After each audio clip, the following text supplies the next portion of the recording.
Como eu vinha dizendo que imitar é o melhor jeito de aprender a escrever, muitos leitores, com razão, sentiram-se no direito de me perguntar quem imitei. Ao longo da vida fiz muitos exercícios de imitação. Não publiquei nenhum, é claro, nem os guardei, mas ainda ressoam no que escrevo, aos meus próprios ouvidos, pelo menos, as vozes dos mestres que escolhi. Os principais foram, entre os clássicos da língua portuguesa, Camões, Antônio Ferreira, Fernão Mendes Pinto, Camilo e Euclides. Machado foi um deleite, não um aprendizado. Nunca o imitei conscientemente, porque, malgrado a devoção que lhe tenho, as diferenças de personalidade entre nós são demasiado fundas. Não consigo me conceber tímido, recatado, elegante e, ademais, funcionário público. Mas com facilidade me imagino um navegante, aventureiro, como os nossos clássicos renascentistas, um polemista doido, doublê de metafísico como Camilo, um misto de cientista e repórter como Euclides. A empatia no aprendizado por imitação é tudo. Por isto, cada um tem de escolher seus modelos. Os meus entram aqui como simples amostras. Do essa, para dizer a verdade, jamais gostei muito. Ele escreve tão gostoso porque seu pensamento é fácil, leviano, sem densidade ou luta interior. Não me lembro de ter voltado jamais a uma página sua. Pessoa, tanto quanto Machado, foi um amor impossível. Ele é maravilhoso, mas eu jamais desejaria ser esse sombrio professor de inglês, todo encapotado no mistério e sem ânimo de decifrá-lo. Também nada devo literariamente a Bruno Tolentino, malgrado a amizade e admiração sem reservas que tenho por ele. O fator que nos separa é sociológico. Brega por origem e vocação, não posso me identificar com as raízes culturais, portanto nem com o tônus verbal, de um rapaz de família célebre, parente de meio mundo, criado entre literatos. Fui amigo e devoto discípulo de Herberto Salles.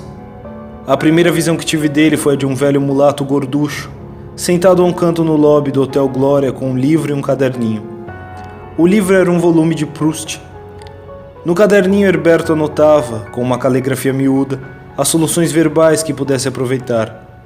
Poucos autores brasileiros, dizia Otto Maria Carpo, tiveram uma consciência artística tão desperta, tão aguda, tão esforçada quanto Herberto Salles. Aprendi também com o próprio Carpo, do qual li praticamente tudo que publicou em português.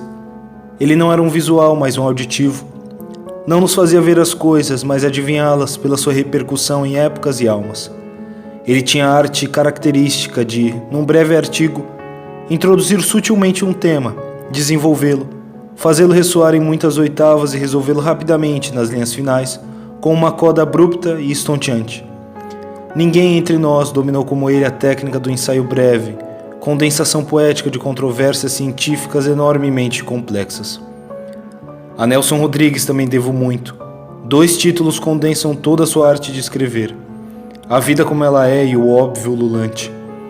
O segredo do seu estilo é a audácia de dizer as coisas da maneira mais direta e corriqueira, transfigurando o prosaico em símbolo.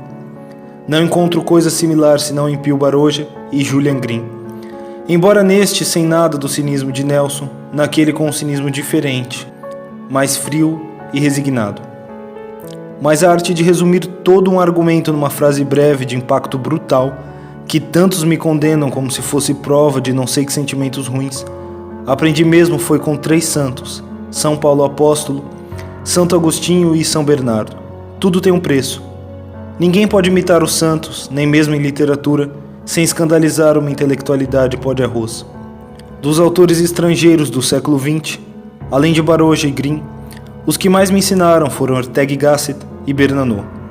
Ortega é de longe o maior prosador de língua espanhola, sem similares nela ou em qualquer outra pela sua força de fazer ver aquilo de que fala. Na verdade, mais que ver. Ele próprio comparava a força aliciante do seu estilo a um punho que saltasse da página e agarrasse o leitor pela goela, obrigando-o a envolver-se na discussão como se fosse problema pessoal. Efeito parecido despertam as páginas de Bernanos, mas com um patos de moralista encolerizado que falta por completo ao amável e gentil Ortega. Como escritor de livros de filosofia, tive de passar também pelos problemas da exposição filosófica, mais complexos do ponto de vista técnico-literário do que em geral se imagina.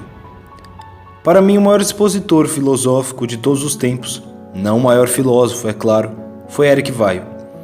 Em seus escritos, a construção abstrata eleva-se às alturas de uma realização estética, mas de uma estética que, em vez de se superpor como um adorno ao pensamento conceitual, é a encarnação direta do próprio espírito filosófico.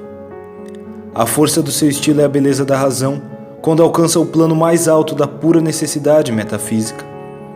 Apenas para apreciá-la, é preciso ter desenvolvido o senso dessa necessidade, que falta por completo às mentes grosseiras, divididas entre o caos empírico e o formalismo lógico vazio.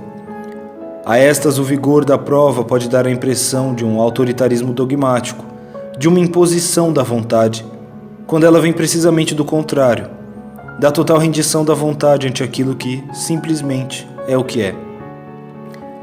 Virtudes similares em grau menor encontram em Edmund Husserl e Louis Lavelle, com a ressalva de que este insiste demais no que já demonstrou e aquele abusa dos termos técnicos em prol da brevidade que, como já dizia Horácio, se opõe à clareza.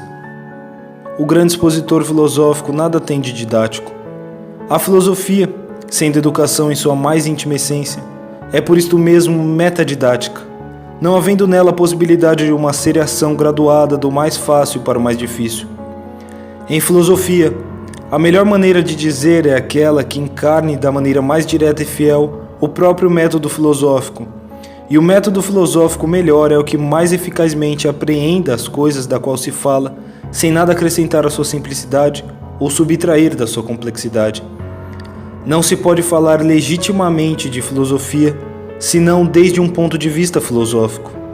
Não há quadro de referência externo desde o qual se possa compreender uma filosofia, pela simples razão de que a filosofia é a arte de montar os quadros de referência de toda a compreensão. Por isso, a divulgação filosófica acaba sendo quase sempre fraude, e os melhores escritos filosóficos quase nunca parecem bons a quem os julgue de fora, com critérios unilateralmente literários.